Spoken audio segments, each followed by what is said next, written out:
Hi good morning दोस्तों, कैसे हैं आप सब? गुड मॉर्निंग पूजा, कैसे हैं आप? पढ़ाई कैसी चल रही है?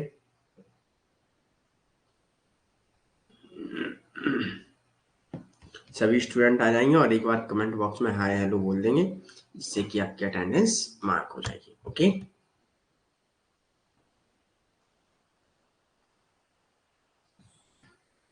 जय माता दी सोनिया।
एक बार कंफर्म कर दीजिएगा।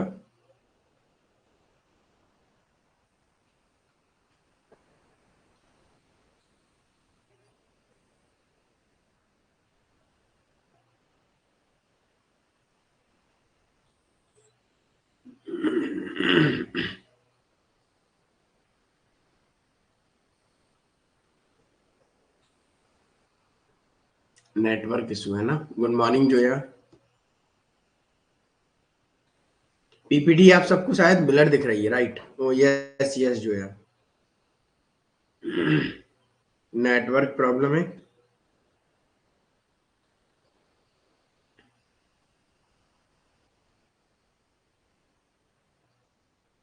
यस, 2 मिनट वेट कीजिएगा, मैं अभी हाल इसे सॉल्व करता हूँ।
गुड्डू, और आप कैसे हैं?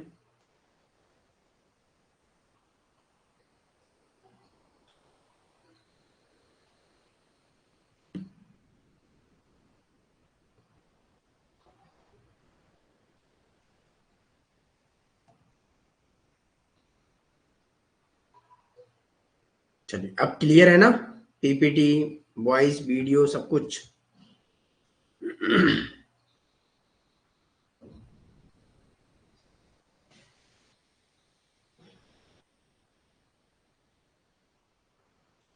वेट करिए थोड़ा जो है।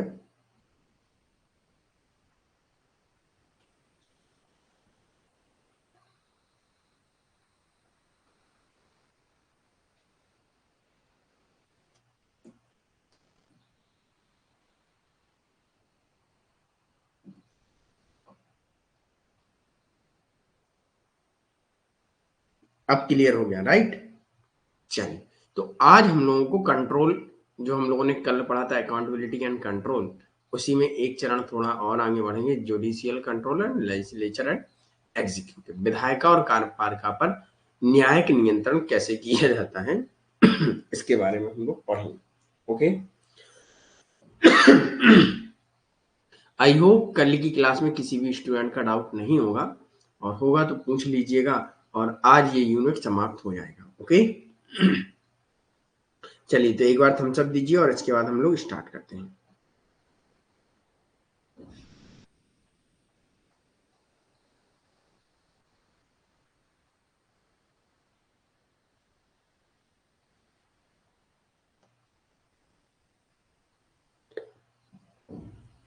Okay, very good. Judicial review अर्थात न्यायिक समीक्षा क्या होती है, कहाँ से लिया गया है, और ये सबसे पहले कहाँ था, इसके बारे में थोड़ा हम लोग देख लेते हैं। जुडिशियल रिव्यू अर्थात न्यायिक समीक्षा, न्यायालय की समीक्षा संभावित रूप से एक शक्ति है जो विधायिका के एक नियम, अधिनियम और असंवैधानिक और अमान्य करार देना है। जो जुडिशियल रिव्यू क्या है कि जो विधायिका कोई कानून नियम बनाती है, ओके, उनके निरीक्षण को करने के बाद, उनके रिव्यू देखने के बाद अगर वो सही तरीके से बनाए गए हैं तो ठीक है, अगर वो गलत तरीके से बनाए गए हैं तो उनको असंवैधानिक एवं अमान्य करार देती है न्यायपालिका। ओके, तो न्यायपालिका का भी विधायिका पर नियंत्रण रहता है। कैसे रहता है? अगर विधायिका कोई विधि बनाती है, कोई कानून बनाती है, और जो कानून जिस तरीके से बनाया जाता है उस तरीके से ना बनाते हुए जैसे एक ऐसे भी बनाती है सरकार की, जल्दी जल्दी बनाती है और कभी उस पर मुद्दों पर चर्चा नहीं करती है। जो चर्चा होती है, चर्चा का समय काल होता है, जितना भी टाइम पीरियड होता है उतने समय तक अगर चर्चा नहीं होती है तो उसे असंवैधानिक या अमान्य करार दिया जाता है। ओके, न्यायिक समीक्षा का अर्थ न केवल विधायी कार्यों को अलग करने के लिए अदालतों की शक्ति है, सॉरी, बल्कि अच्छा, पिक्चर भी नहीं आ रहा है ना, रुकिए मैं पिक्चर क्लियर करता हूँ। अब क्लियर है ना, राइट? थोड़ा वीडियो आ जाता है तो अच्छा लगता है ना।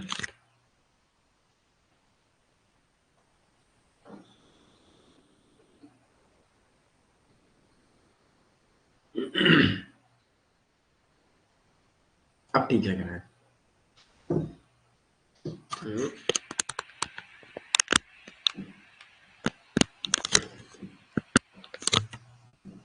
ठीक,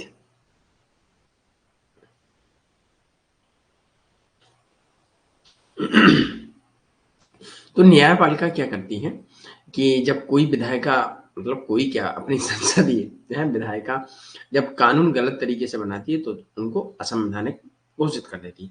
अब ये कंट्रोल क्यों होता है? इसीलिए होता है कि कोई भी किसी के पास एक सबसे उच्च पावर नहीं है, कोई ना कोई एक ना एक के अंडर काम करता है। ओके, तो न्याय समीक्षा का अर्थ न केवल विधायी कार्यों को अलग करने के लिए अदालतों की शक्ति है, बल्कि कार्यकारी या प्रशासनिक कार्यों की न्यायिक समीक्षा की शक्ति भी शामिल होती है। मतलब कार्यकारी और प्रशासनिक जो कार्य होते हैं उनकी भी वो समीक्षा करती है। ओके, ऐसे ही न्यायिक समीक्षा का सिद्धांत जो है आधुनिक अर्थ में संयुक्त राज्य अमेरिका से उत्पन्न हुआ, संयुक्त राज्य अमेरिका में, और हमने वहीं से लिया है। ये जो जुडिशियल रिव्यू है वो सबसे पहले एक केस हुआ था जॉन मार्शल द्वारा एवं मॉरबरी बी मेडिसन के प्रसिद्ध मामले से प्रतिपादित किया गया था, और इसे ही फिर हमारे भारत में लाया गया। और न्यायिक समीक्षा का विचार कानून के साथ साथ कार्यकारी कृत्यों पर नियंत्रण रखकर संविधान की सर्वोच्चता बनाए रखने का प्रयास करता है। अब न्यायिक समीक्षा क्या है और क्यों आवश्यक रही है? तो ये कानून जो बनते हैं उनको बनाने के साथ साथ जो कार्यकारी कार्य होते हैं उन पर नियंत्रण रखे जाते हैं। उन पर नियंत्रण क्यों रखे जाते हैं? क्योंकि संविधान सर्वोच्च है। ओके, क्लियर यहाँ तक? संविधान से सर्वोच्च कोई नहीं है, कि जो भी आप कार्य करें संविधान में जो लिखा है उसी के अनुसार कर सकते हैं। सभी को समानता स्वतंत्रता है ना। चलिए, संविधान के अनुच्छेद 13 में जो शक्तियां दी गई हैं बुनियादी संरचना सिद्धांत द्वारा आगे बढ़ाया गया।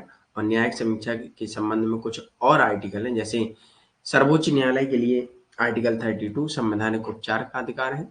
आर्टिकल 136 सर्वोच्च न्यायालय द्वारा अपील करने की विशेष अनुमति है। उच्च न्यायालय के आर्टिकल 226 रिट जारी करने का अधिकार है। और 227 उच्च न्यायालय द्वारा सभी न्यायालयों पर अधीक्षण की शक्ति है। तो ये आर्टिकल आपको बहुत इंपॉर्टेंट है, इनको याद करिएगा। ओके। न्यायिक समीक्षा का आधार क्या है, कि मतलब किन किन आधार पर वो समीक्षा कर सकती है। जैसे कोई भी कानून बनाया जाता है, कोई विधि बनाई जाती है, तो उसको अवैधता या प्रक्रियात्मक अन्याय या तर्कहीनता, ये 3 चीजों पर आधारित है। मतलब अगर कोई भी विधि कानून बनाया जाता है, उनको अवैध या मान के चलिए असंवैधानिक घोषित किया जाए या अमान्य घोषित किया जाए, तो क्या कारण रहेंगे? क्योंकि अवैधता, कि भाई वैध नहीं है, ये गलत तरीके से बनाया गया। प्रक्रियात्मक अन्याय, जो प्रक्रिया हुई है वो गलत तरीके से, कि भाई इनके स्टेप को छोड़ दिया गया है, इसलिए प्रक्रियात्मक अन्याय हुआ है जो विधि बनाई गई। तर्कहीनता, इस पर ज्यादा तर्क या विचार विमर्श संसद में चर्चा नहीं हुई है, इस वजह से इसे तर्कहीनता भी घोषित कर सकते हैं। ओके, याद रखिए। न्यायपालिका के कार्यों को 3 श्रेणियों में वर्गीकृत किया गया है। क्या-क्या? विधायी कार्रवाई की समीक्षा, अर्थात यह सुनिश्चित करने की शक्ति की विधानमंडल द्वारा पारित कानून संविधान के प्रावधानों के अनुपालन में होती है। और प्रशासनिक कार्यों की समीक्षा, अर्थात शक्तियों का प्रयोग करते हुए प्रशासनिक एजेंसियों पर संवैधानिक अनुशासन लागू करना। ओके, यहाँ तक याद रखिएगा। प्रशासनिक कार्यों की समीक्षा, एडमिनिस्ट्रेटिव जो कार्य होंगे उनका रिव्यू करना, शक्तियों का प्रयोग करते हुए प्रशासनिक एजेंसियों का संवैधानिक अनुशासन लागू करना, कि जो भी शक्तियां यूज करते हैं आप संविधान के अनुसार करें। ओके, और संविधान में अनुशासन रहे। ओके, ये मान लीजिएगा कि न्यायपालिका नियंत्रण सब पर करती है और न्यायपालिका सॉरी न्यायपालिका संविधान को सर्वोच्च मानती है। ओके, मतलब जो संविधान में लिखा हुआ है उन उसका वो पालन कराती है। क्लियर है यहाँ तक?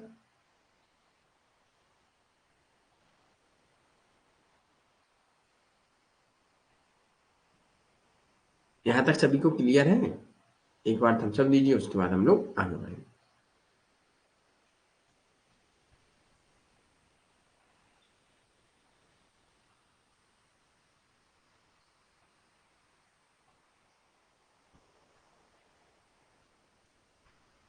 Yes, very good. चलो, नंबर तीसरा पॉइंट क्या है? न्यायिक निर्णयों की समीक्षा। अब न्यायिक निर्णय, जो निर्णय लिए गए हैं उनकी भी कभी कभी समीक्षा हो जाती है। विभिन्न प्रकार के मामलों में देखा गया है, जैसे कि न्यायपालिका स्वयं अपने पिछले निर्णयों की समीक्षा भी करती है। जैसे गोलकनाथ मामला, बैंक का राष्ट्रीयकरण मामला, मिनर्वा मिल्स, है ना, रिवर्स पर्सनल उन्मूलन मामला। जैसे कि न्यायपालिका ने कोई निर्णय लिया और वैसा ही अगला केस आता है, तो वो उसकी समीक्षा करेगा कि भाई इसमें क्या था और उसमें क्या था, तो दोनों का जो अंत होगा उस हिसाब से वो मामला देखती है और उस हिसाब से वो निर्णय लेती है और निर्णय की समीक्षा भी करती है। ओके, न्यायिक समीक्षा के उदाहरण देख लेते हैं। सूचना प्रौद्योगिकी अधिनियम 2000 की धारा 66 ए को रद्द करना, क्योंकि यह अभिव्यक्ति की स्वतंत्रता से संबंधित संवैधानिक अनुच्छेद 19(2) के विरोध में था। ओके, तो गोलकनाथ केस, केशवानंद भारती केस, केशवानंद भारती तो केस आपको अच्छे से पता होगा। मिनर्वा मिल्स, है ना, 2015 में एनजीए एनजेएसी।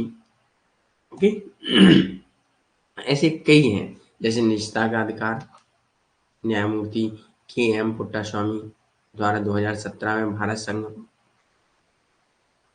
अन्य और एससी को ऐतिहासिक निर्णय। यह मामला है कि निजता के अधिकार को भारतीय संविधान के अनुच्छेद 14, 19, 21 आदि के तहत एक मौलिक संवैधानिक अधिकार को समझा। सबरीमाला मंदिर केस, है ना, तो ये चीजें आपको याद रखनी। अब आता है जुडिशियल एक्टिविज्म, न्यायिक सक्रियता क्या होती है। तो इसका जन्म जो हुआ है वो संयुक्त राज्य अमेरिका में हुआ है और न्यायिक सक्रियता अमेरिकी इतिहासकार अर्थ एम स्लेसिंगर जूनियर द्वारा दिया गया है।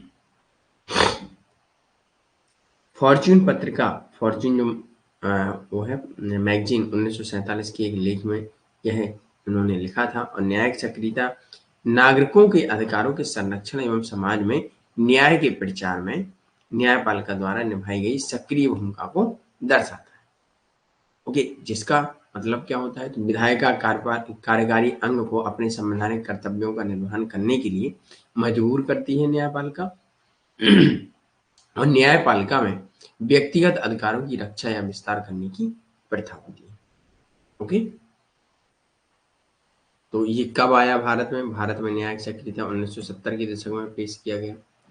और इसमें न्यायमूर्ति बी आर कृष्णा अय्यर, न्यायमूर्ति पी एन भगवती, न्यायमूर्ति ओ चिन्नप्पा रेड्डी, न्यायमूर्ति डी एन देसाई ने देश में न्यायिक सक्रियता की नींव रखी। तो यहाँ से क्वेश्चन बन सकता है आपका कि भारत में न्यायिक सक्रियता, जुडिशियल एक्टिविज्म की नींव किसने रखी? तो ये सारे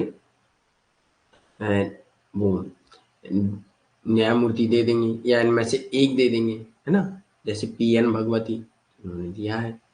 सर्वोच्च न्यायालय ने सर्वोच्च न्यायालय की बड़ी संख्या में निर्णय जहाँ इसने भारतीय संविधान के अनुच्छेद 21 से संबंधित एक सक्रिय भूमिका निभाई, है ना? तो सक्रिय सर्वोच्च न्यायालय द्वारा शुरू किया गया। और अनुच्छेद 21 में जीवन शैली के बारे में बात करते हैं, जीवन शब्द की व्याख्या की सॉरी न्यायिक सक्रियता में बड़ी शक्ति, स्वतः संज्ञान लेना एवं जनहित याचिका, मेनका गांधी केस, ये सारी चीजें आपको याद रखनी है। ओके, यहाँ तक किसी स्टूडेंट को कोई प्रॉब्लम या किसी भी स्टूडेंट का कोई डाउट हो?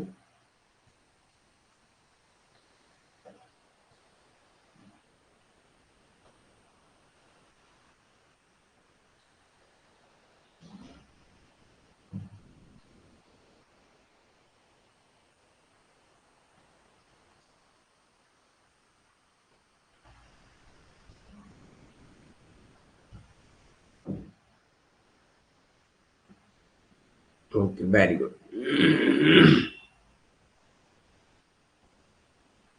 अब आता है पीआईएल, जनहित याचिका।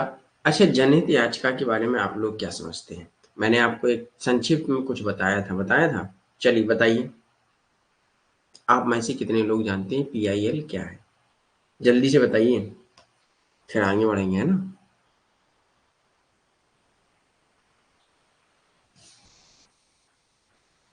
गुड्डू, सोनिया, कोमल, जोया, पूजा, विपन,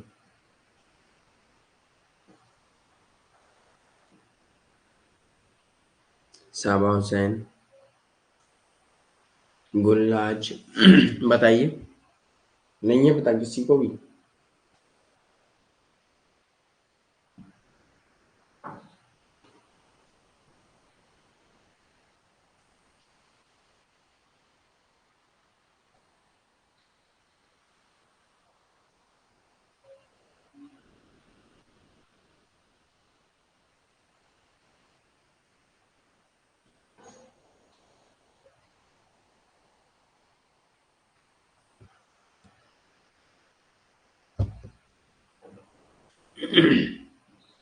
यस, देखिए पीआईएल क्या होता है, एक हम लोग अपनी भाषा में समझ लें, जनहित याचिका, जनता के हित के लिए एक याचिका दायर करना।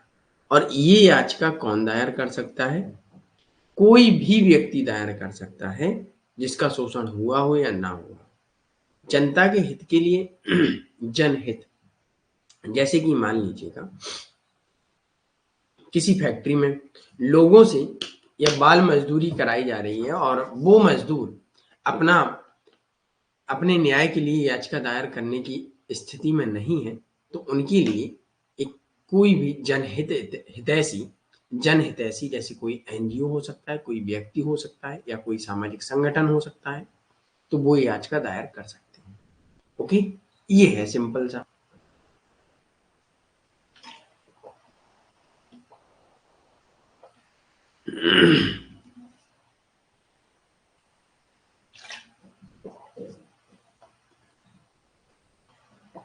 और इसके पहले क्या होता था?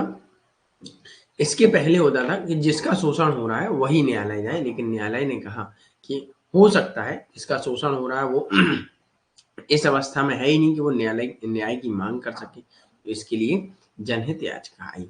ओके, तो इस अवधारणा की उत्पत्ति 1960 के दशक में संयुक्त राज्य अमेरिका में हुआ, और संयुक्त राज्य अमेरिका में इसे पहले अप्रतिनिधित्व समूहों और हितों के लिए कानूनी प्रतिनिधित्व प्रदान करने के लिए डिजाइन किया गया।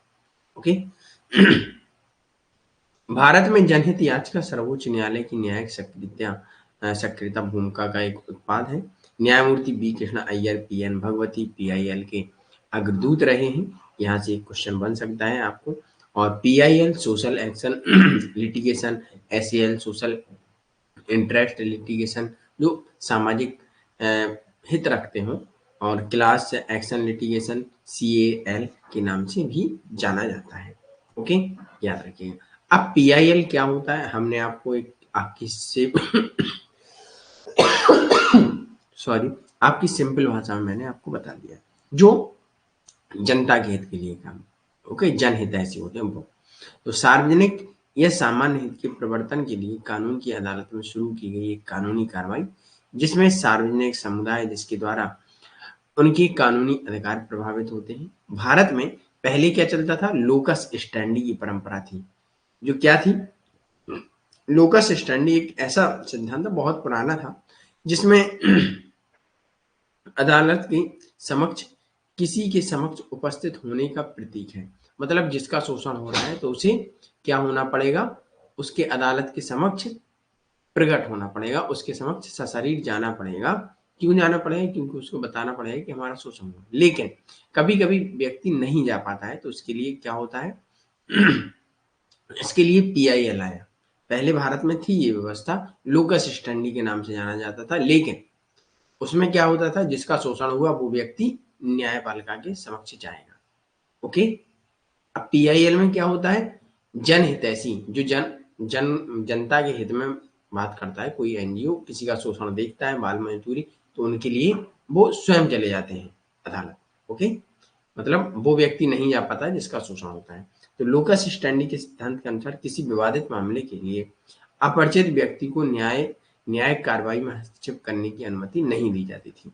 अब इसमें क्या है पीआईएल में अपरिचित व्यक्ति न्यायपालिका के समक्ष जाता है, और लोकस स्टैंडी जो चलता था उसमें क्या होता था, अपरिचित व्यक्ति को किसी के लिए कार्रवाई करने के लिए अनुमति नहीं दी जाती थी। जैसे कि मान लीजिएगा मैं हूं, ठीक है, और आप लोग हैं, आप लोगों में से सबका शोषण हो रहा है। कहीं मान लीजिए आप किसी कंपनी में काम कर रहे हैं, ठीक है, वहां आप लोगों का शोषण हो रहा है, मैं आपके लिए अपरिचित हूं, तो मैं नहीं जा सकता हूं।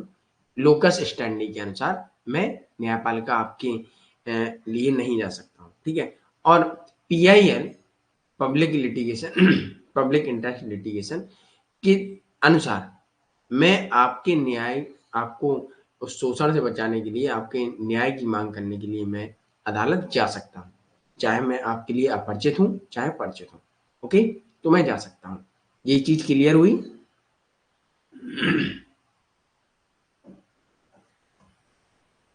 यहाँ तक क्लियर है? एक बार थम्स अप दीजिए फिर आगे बढ़ेंगे। ओके,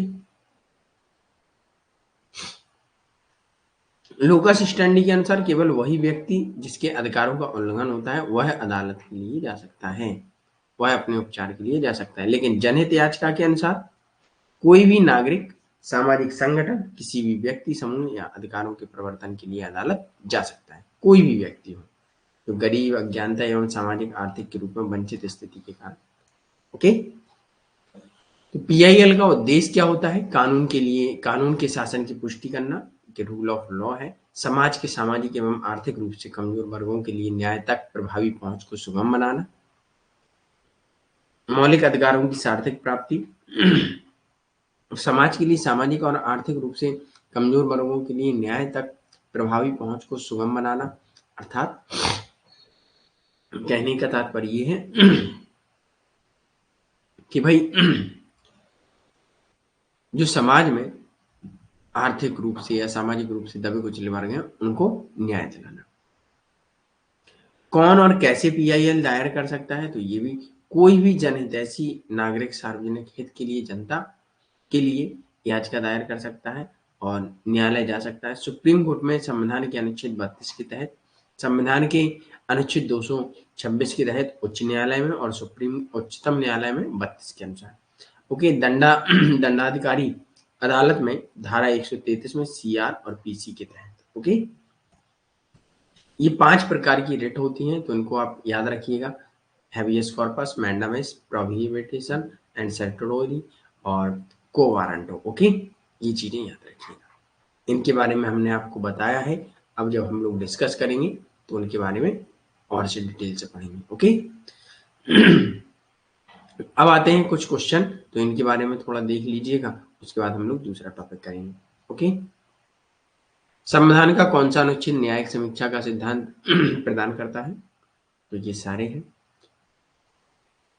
13, 32, 30, 131, 136, ये सारे। ओके, निम्न में से कौन सा ऑप्शन सही है? तो एक असेसन अभिकथन और दूसरा रीजन दिया है। न्यायिक समीक्षा को इंदिरा गांधी बनाम राज नारायण मामले में संविधान की एक बुनियादी संरचना स्वीकार किया गया। कारण, मौलिक अधिकारों की गारंटी एवं रक्षा के लिए न्यायिक समीक्षा का आह्वान किया गया, जो संविधान के भाग 3 में गारंटीकृत है। चलिए आंसर कीजिए।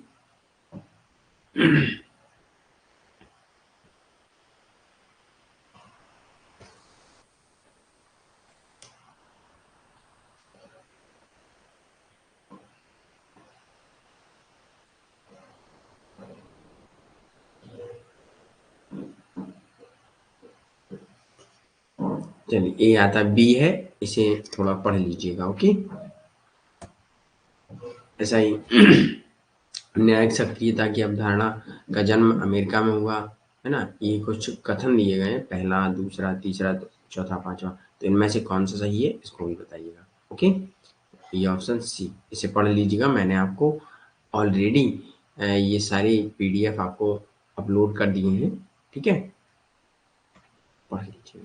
ऐसे ही पीआईएल कब पेश किया गया? तो 1980 में पहली बार न्यायमूर्ति बी.आर. कृष्णा अय्यर एवं पी.एन. भगवती। न्यायिक सक्रियता शब्द किसने गढ़ा? तो ये चीज याद रखना है, जॉन मार्शल, सॉरी, अर्थर श्रिंगर जूनियर। ओके, यहां तक चीजें आपको क्लियर हैं?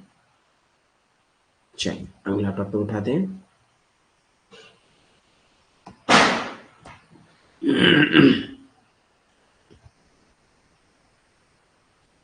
अब ई गवर्नेंस नीति आयोग सामाजिक आर्थिक विकास के उपकरण के रूप में लोक नीति अर्थात पब्लिक पॉलिसी क्या काम करती है? ओके, इसके बारे में थोड़ा हम लोग यहाँ डिस्कस करेंगे। तो ये टॉपिक आपको क्लियर हुआ?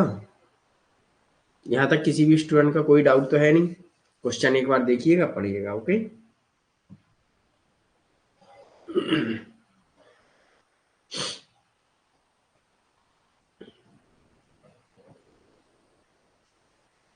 जो चीजें समझाने लायक थी वो मैंने आपको बता दी हैं, और फिर भी डाउट रहता है तो आप लोगों के लिए 24 घंटे डाउट सेशन ऑन है, तो उसमें डाउट कोई भी हो पूछिएगा बेझिझक। ओके, चल ई गवर्नेंस पर चलेंगे हम लोग। नीति आयोग क्या है, सामाजिक आर्थिक विकास के रूप में क्या है, ई गवर्नेंस क्या है, इसे हम लोग सबसे पहले देख लेते हैं। ओके, 1990 के दशक में इसे स्टार्टिंग होती है, इसका चलन आता है, और ई गवर्नेंस सरकारी कार्यों में कंप्यूटरीकरण होता है, मतलब कंप्यूटराइजेशन, एक डिजिटल हो जाता है, राइट। तो इसमें विधायी, कार्यकारी, न्यायिक स्तर पर भी ये सारी चीजें एक डिजिटल हो जाती है थोड़ी। सभी सरकारी प्राधिकरणों के समग्र संरचना, संचालन, कामकाज में मौलिक परिवर्तन होता है। ई गवर्नेंस यही है, और ई गवर्नेंस का उपयोग कई चीजों में किया जाता है, जैसे जानकारी का प्रसार, दो तरफा संचार, सेवा वितरण एवं वित्तीय लेन देन के लिए एकीकरण, संगठन के बाहर एवं अंदर दोनों, राजनीतिक भागीदारी, शिकायत निवारण, ये सब ई गवर्नेंस का तरीका है। पहले गवर्नेंस होता था, प्रशासन तो होता था, लेकिन पहले बहुत समस्याएं होती थी। क्या कि जाना पड़ता था। अब सब कुछ ऑनलाइन है, कंप्यूटर के द्वारा है, और कंप्यूटर का डेटा भी, जो गवर्नमेंट ऑफिस है उनका डेटा भी अब कंप्यूटर में सेव है, राइट। पहले क्या होता था, टाइपराइटर होता था, लिखा जाता था घंटों घंटों, अब कंप्यूटर से तुरंत लिख दिया जाता है ना? और फिर उसे एक सेव करके रखा जाता था, हार्ड कॉपी उसकी। और एक समय आता था अगर कोई भी कुछ हो तो ई गवर्नेंस के फायदे भी हैं और नुकसान भी हैं। फायदे क्या है कि अगर कोई आपदा आती है और ऑफिस में मान लीजिएगा किसी कारणवश फॉल्ट हो गया और सारे डॉक्यूमेंट जल गए, है ना? तो उसमें क्या होता है फिर डेटा कहाँ है आपके पास? तो कई साल पुरानी फाइलें समाप्त हो जाती हैं। और अब कंप्यूटर में भाई डेटा क्लाउड पे है, सर्वर पे है, तो कभी भी हम उसे एक्सेस कर सकते हैं, राइट? तो ये फायदे हैं। नुकसान क्या है जितना ज़्यादा डिजिटल होते जाते हैं उतनी हमें सिक्योरिटी करना पड़ता है। कभी-कभी हैकर्स, है ना? डेटा लॉस, ये सारी चीज़ें। तो ईज़ी है और टाइमलेस है। यस, वेरी गुड जो है ई गवर्नेंस को कौन-सी सरकार लाई है? 1990 के दशक में आया था सोनिया, धीरे-धीरे परिवर्तन हुए हैं। ऐसा नहीं है कि कोई गवर्नमेंट लाई है, ठीक है? वो तो सुविधाएँ धीरे-धीरे वो तो सारी सरकारों का मिक्स अप हो जाता है, ओके? आप कहेंगे डिजिटल इंडिया, तो वो मोदी जी लाए हैं, ओके? तो ई गवर्नेंस के लाभ क्या हैं? पारदर्शिता, अधिक वैधता, कम भ्रष्टाचार, जवाबदेही, अकाउंटेबिलिटी एंड रिस्पॉन्सिबिलिटी, उत्तरदायित्व, रिस्पॉन्सिबल एंड अकाउंटेबल, ओके? जागरूकता, नागरिक जागरूक, ग्रेटर पब्लिक पार्टिसिपेशन, मतलब जनता बहुत भागीदारी करती है, संसाधनों का कुशल उपयोग, समतल पदानुक्रम, कम कामकाजी या कम कागजी कार्रवाई एवं लाल फीताशाही अधिक। तो अब क्या है, कागजी कार्रवाई बहुत कम होती है, सब कुछ ऑनलाइन होता है। जैसे हमने यहाँ कोई डॉक्यूमेंट दिया, आपने ऑनलाइन फॉर्म फिल किया, ऑनलाइन सब कुछ हुआ, एडमिट कार्ड भी आपके ऑनलाइन आए, सिर्फ आपको एक पेज में काम चल गया एडमिट कार्ड। पहले क्या होता था, फॉर्म भरा जाएगा, फिर पोस्ट द्वारा जाए, सबमिट किया जाएगा, फिर वहां से आपका एडमिट कार्ड आएगा, उसमें टाइम बहुत होता था खर्च, राइट? ई गवर्नेंस की सीमाएं क्या है? इंफ्रास्ट्रक्चर, संसाधन, पूंजी, पहुंच, क्षमता निर्माण, मानव संसाधन विकास, परिवर्तन का विरोध, भाषा। कुछ लिमिट है, जैसे एक इंफ्रास्ट्रक्चर हमारे पास बहुत कम है लेकिन अब धीरे धीरे बढ़ता जा रहा है। संसाधन सोर्स भी थोड़े कम थे, पूंजी भी, पहुंच भी, लोगों को, लोग जो कम शिक्षित थे तो उनकी पहुंच नहीं हो पाती है ना? क्षमता निर्माण, ह्यूमन रिसोर्स डेवलपमेंट के बारे में बात करते हैं, मानव संसाधन विकास। और लैंग्वेज इंग्लिश है, हमारे भारत में सबसे ज्यादा हिंदी है, तो आज हिंदी भी कन्वर्ट हो गई उसमें, राइट? इंग्लिश को कन्वर्ट कर दिया हिंदी में, तो ये लिमिट है। और ई गवर्नेंस के माध्यम से सरकार की सहभागिता कैसे होती है? जी टू जी, सरकार से सरकार, जी टू सी, सरकार से नागरिक की ओर, government to business, government to कर्मचारी, एम्प्लॉय, सरकार से कर्मचारी। तो ये सारे इनके तरीके हैं सहभागिता के, ओके? ये चीजें याद रखिएगा। गवर्नेंस की पहल क्या है? तो राष्ट्रीय ई गवर्नेंस योजना, डिजिटल इंडिया, मेरी सरकार, डिजिटल लॉकर, स्वयं, ये सारे ई गवर्नेंस की पहल रही हैं, है ना? और ई गवर्नेंस 6C पर काम करता है। 6C क्या है? ये चीज बहुत इंपॉर्टेंट है, इसको याद रखिए। कंटेंट, कंपिटेंस और connectivity, cyber law, citizen interface and capital. विषय वस्तु, कुशलता, एक कनेक्टिविटी, साइबर विधि और नागरिक अंतःक्रिया एवं पूंजी, ओके? यहां तक क्लियर? ये चीजें एज इट इज याद कर लीजिएगा। 9 pillar of digital India, digital India के 9 पिलर हैं, उनके बारे में क्या है? ब्रॉडबैंड हाई स्पीड, हमारे गांव गांव तक एक फाइबर ऑप्टिकल है ना? पब्लिक इंटरनेट, जनता को इंटरनेट देना।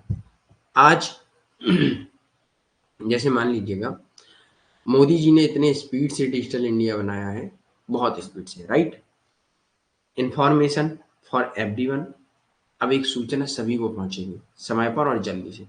अर्ली हार्वेस्टिंग प्रोग्राम, अब एग्रीकल्चर में भी हम लोग थोड़े डिजिटल हुए हैं, इस समय पर हमें मौसम की जानकारी पता चल जाती है, कौन सी फसल में क्या बीमारी है उसको भी हम लोग ऑनलाइन देख लेते हैं, सब कुछ ऑनलाइन हो जाता है, राइट? यूनिवर्सल एक्सेस, हम लोग विश्व में कहीं भी अपनी फ़ोन को एक्सेस कर सकते हैं और कहीं भी विश्व की जानकारी ले सकते हैं। IT for job, electronic delivery of service. अब हम लोगों ने आईटी में भी जॉब, हम लोगों ने एक आईटी की कई मैन्युफैक्चरिंग कंपनियां भी मतलब लाए हैं। और अपने यहाँ जैसे सैमसंग है, सैमसंग डिस्प्ले बनाता है, मैन्युफैक्चरिंग हब है। तो कई सारी नोएडा में है, तो आईटी जॉब के भी ऑफर आए हैं। ई क्रांति, इलेक्ट्रॉनिक डिलीवरी। अब ई क्रांति में क्या होता है, इलेक्ट्रॉनिक डिलीवरी कहीं भी डिलीवरी हो जाती है। आज हम लोग ऑर्डर करते हैं कोई भी चीज, तो गांव गांव तक डिलीवर हो जाती है, राइट। अब एक क्लिक पर हम कुछ भी खरीद सकते हैं, कुछ भी बेच सकते हैं, होता है। E governance reform government of through technology. Government ने अपने आप को भी रिफॉर्म किया है, अपने आप में भी सुधार किया है टेक्नोलॉजी के अनुसार। Electronic manufacturing target net zero import. अब इलेक्ट्रॉनिक जो आइटम है उनका भी हम लोग मैन्युफैक्चरिंग करते हैं, और जो इम्पोर्ट करते हैं वो नेट जीरो पर आधारित करते हैं।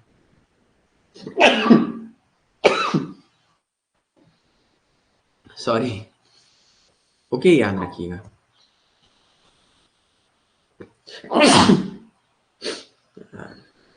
मौसम ठंडा हो रहा है यार, ठीक है। चलिए, नीति आयोग देख लेते हैं। नीति आयोग का सबसे पहले फुल फॉर्म पूछ लिया जाता है, national institution for transforming India. इसे कब लाया गया, जनवरी 2015 में केंद्रीय मंत्रिमंडल के एक प्रस्ताव के माध्यम से लाया गया।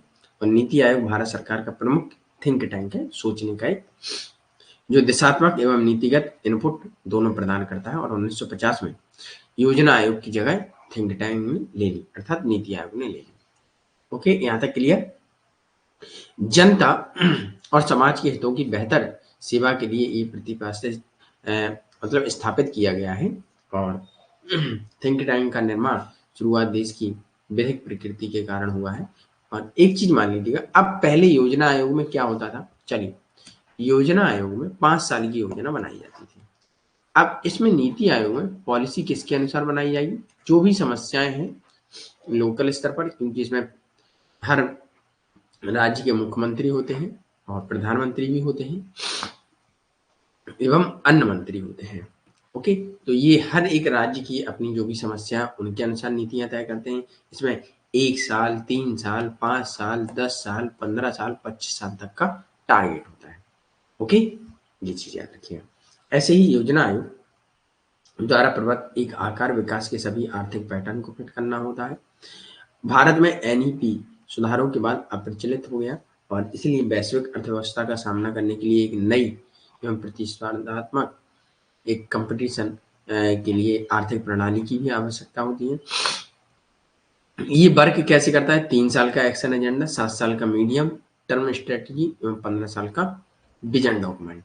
और उसमें योजना आयोग में 5-5 साल की होती थी, वो केंद्र के अनुसार चलती थी। और नीति आयोग एक जमीनी स्तर से ऊपर की ओर जाता है। ओके, नीति आयोग में प्रशासनिक ढांचे में शामिल कौन कौन होता है, तो अध्यक्ष के रूप में पीएम होते हैं, 22 चेयर पर्सन की नियुक्ति पीएम करते हैं। और गवर्नेंस काउंसिल में सभी राज्यों के मुख्यमंत्री एवं केंद्र शासित प्रदेशों के लेफ्टिनेंट गवर्नर होते हैं। क्षेत्रीय परिषद में विशिष्ट क्षेत्रीय मुद्दों को संबोधित करने के लिए प्रधानमंत्री एवं नामित अध्यक्ष, मुख्यमंत्री एवं लेफ्टिनेंट गवर्नर होते हैं।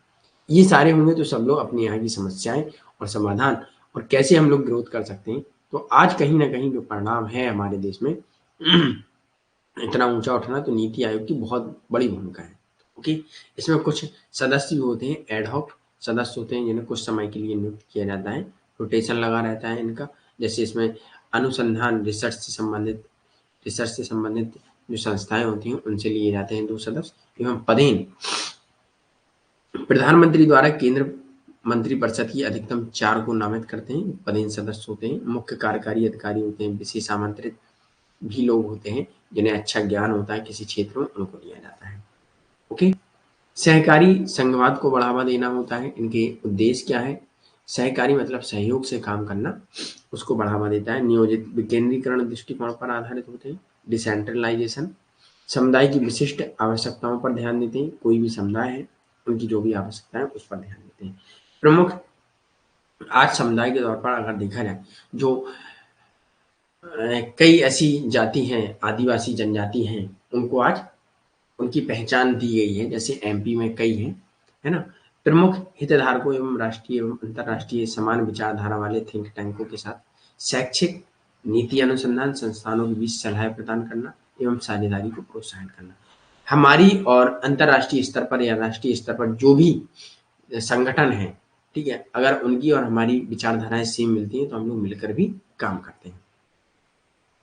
राष्ट्रीय एवं अंतर्राष्ट्रीय विशेषज्ञों, गैर सरकारी संगठन, एनजीओ, नागरिक समाज, सिविल सोसाइटी, निजी क्षेत्र, प्राइवेट ना, इन सबके बीच सहयोग भी होता है, समर्थन भी होता है और अंतर क्षेत्रीय एवं अंतर विभागीय मुद्दों के समाधान के लिए भी मंच प्रदान करते हैं, है ना?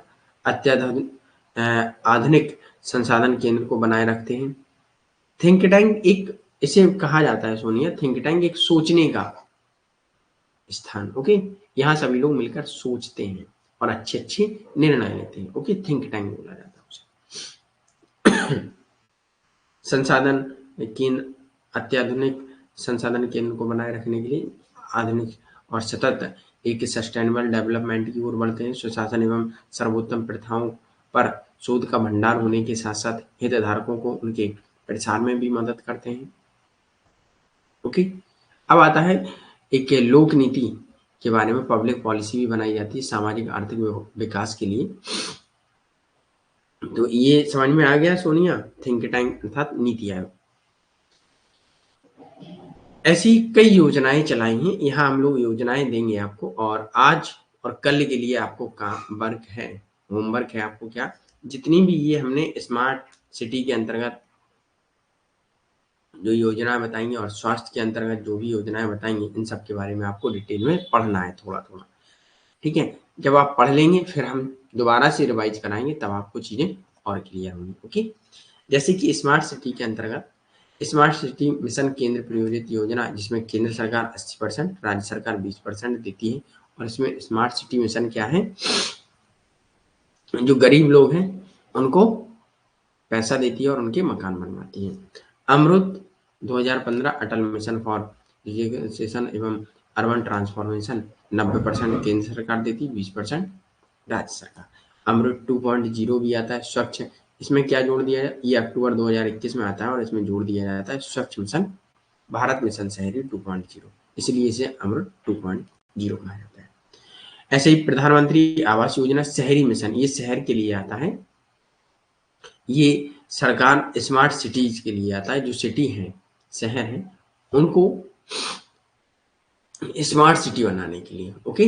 और ये प्रधानमंत्री आवास योजना, ये शहरी मिशन योजना है, शहर में जो गरीब लोग हैं उनको आवास के लिए दिया जाता है। ऐसे ही स्वास्थ्य के अंतर्गत आयुष्मान भारत, स्वास्थ्य, राष्ट्रीय स्वास्थ्य नीति, राष्ट्रीय स्वास्थ्य मिशन भी आते हैं।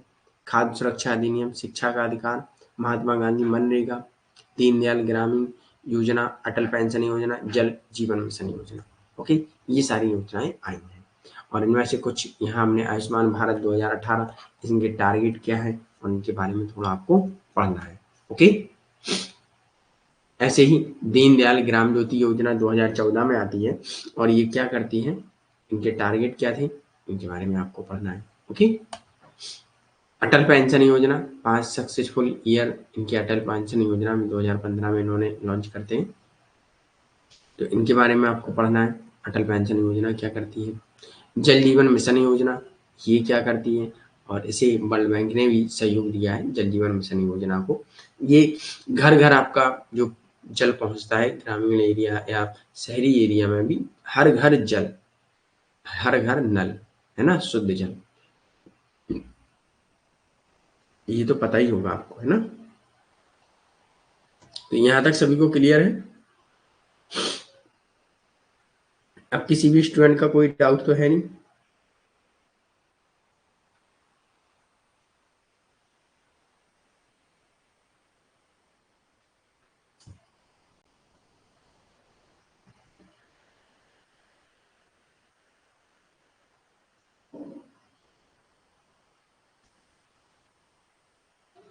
ओके, चलिए, तो याद रखिएगा, ठीक है? और अब जो भी डाउट हो तो पूछिएगा और कल से हम लोग रिवीजन स्टार्ट करेंगे।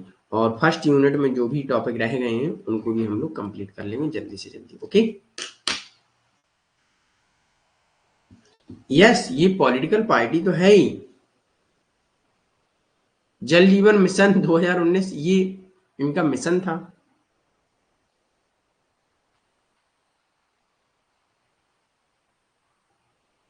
फास्ट टैग कौन सी सरकार लाई? देखिए सोनिया, ये चीज समझ लीजिएगा, कई ऐसी योजनाएं होती हैं जो क्या होती हैं, जैसे डिजिटल इंडिया है, ठीक है। अब डिजिटल इंडिया के अंतर्गत कई योजनाएं आ जाती हैं, जैसे कि मान लीजिएगा फास्ट टैग है ना, आपका मोबाइल एक हर घर, हर गांव में एक फाइबर ऑप्टिकल जाना, है ना, पंचायत भवन पर नेट आना।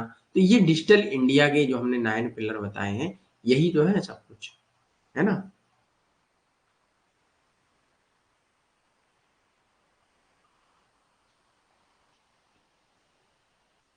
विपिन खन्ना, कोशिश करिएगा, ठीक है, क्योंकि उसका कोई सॉल्यूशन नहीं है। आपने मुझसे भी, मैंने भी चेक किया था, लेकिन उसमें हो ही नहीं रहा है, तो मैं भी कुछ नहीं कर सकता हूँ। इसलिए मैं कहता हूँ कि फॉर्म पहले ही फिल कर दीजिएगा, वो ज़्यादा बेटर रहता है ना।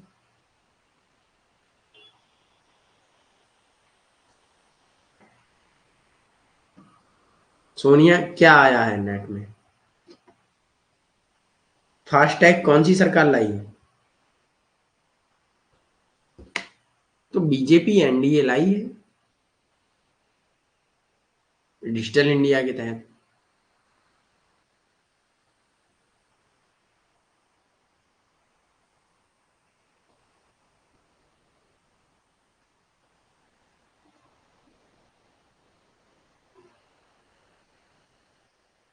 ये फर्स्ट पेपर में आया होगा आपका, है ना।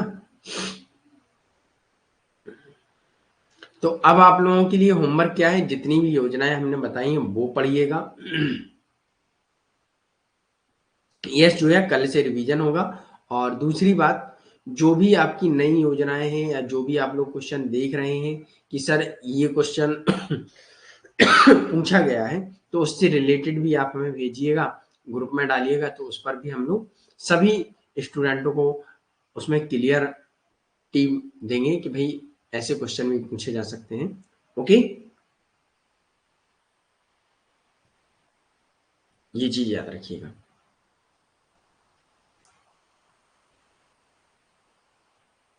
यस जो है फर्स्ट यूनिट से होगा।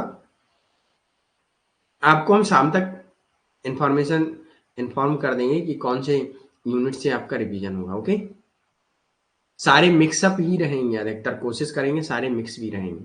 ओके, बता देंगे किस यूनिट से है, कौन से टॉपिक से, ये भी हम लोग वहां बताएंगे। ओके, चलिए, thank you for today session watch and most welcome. मिलते हैं हम लोग कल सुबह 8 बजे।